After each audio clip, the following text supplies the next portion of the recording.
As you guys know, I am a Brooklyn Nets fan, and I like to, troll all my Sixers friends and content creators that like to talk about basketball and talk about my Nets. And obviously, Ben Simmons is the main topic. But today I was talking to a bunch of people on Twitter, just, my guy RB, DJ Eastwood, Lord Brunson. We were all chopping it up on Twitter because somebody told me that Harden is better than AI. You want Philly food?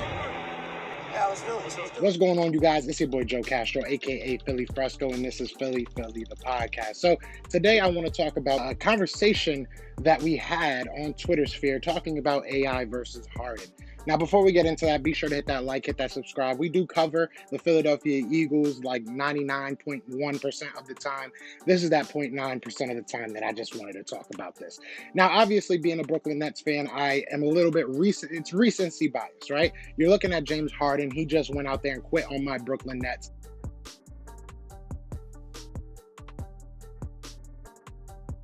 Right? He quit on the Houston Rockets as well. So this is a trend for James Harden. I'm starting to see that if James Harden doesn't have it an easy way, he gives up. So that's not what we're here to talk about. I'm here to talk about him versus AI.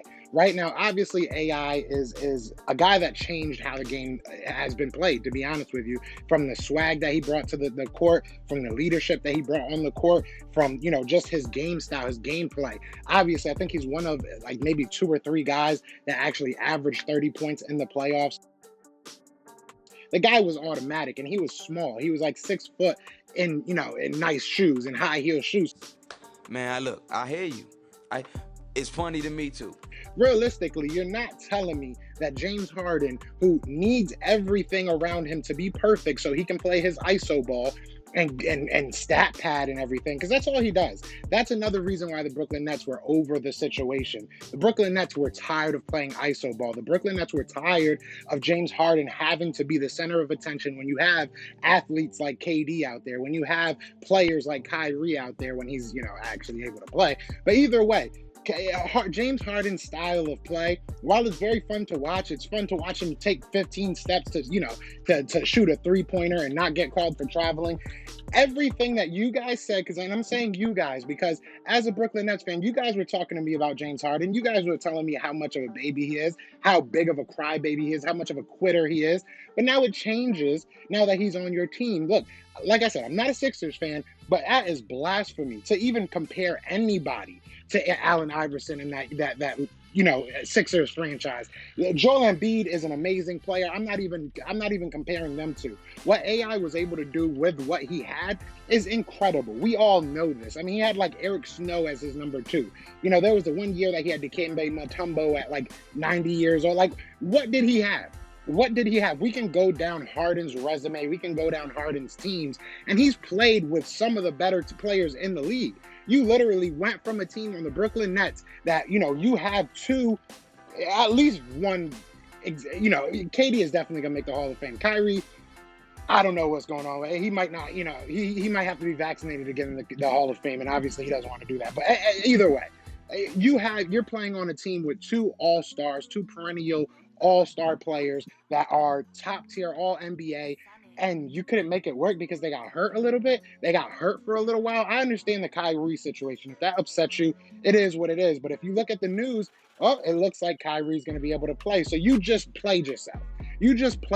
So at the end of the day, I know I just went into a whole tangent about about Harden being on the Sixers. It is what it is. There's no possible way that you can sit here and say with a straight face that you would take a James Harden over an AI. If you look at James Harden's prime and you look at AI's prime, I'm taking AI every single time. AI is a leader. Harden is not. Harden is just not. Now, just to talk a little bit about the trade, because I know I don't talk about this a lot. I'm not a basketball content creator. It is what it is. Just a fan. But I will say the Brooklyn Nets absolutely tore this trade up.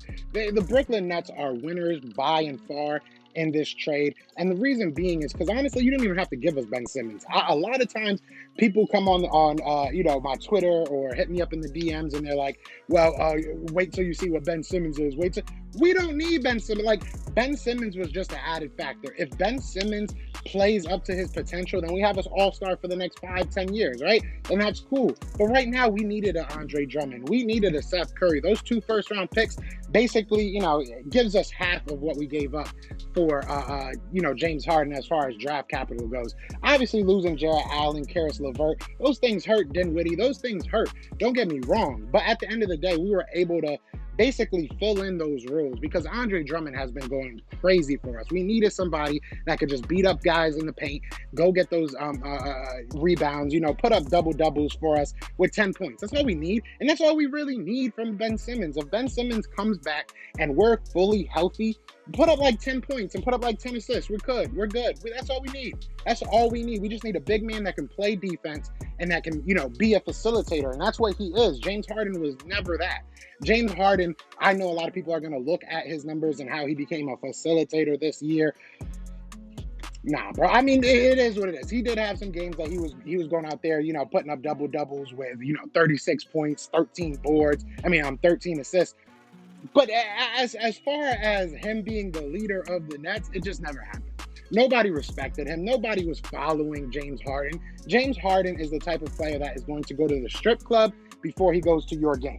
That's just how it is, and I say that from experience. He went to a bunch of Brooklyn Nets games late, around halftime this past week, because he was in Houston, or he was at the baby's birthday party, or he was at this or that. So all that, miss me with all that, because honestly, Sixers fans, y'all don't even believe that. If you really come into my comments right now and say that you would take James Harden over AI, you're lying to yourself, and it's unfortunate. I think you're better than that. You don't have to do that to yourself. Let's be real. But I just wanted to talk about that real quick. I'll probably do a video later on about the Eagles, but I just wanted to get this off my chest. So you guys let me know. I need to know. Would you take James Harden or would you take Allen Iverson?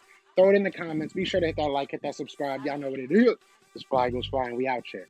Eagles fans everywhere, this is for you. Fly goes flying on the team. Touchdown. Time to get Jalen this ring. You don't really want to start a thing. This a Bird Gang Nation, baby. It's a Philly thing. Hater, and you looking like you type trash. I'm just here calling on Philly the podcast.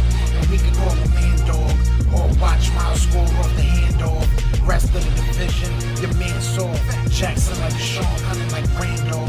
Season head, early time to do him in. Your boy Philly Fresco. Thanks for tuning in.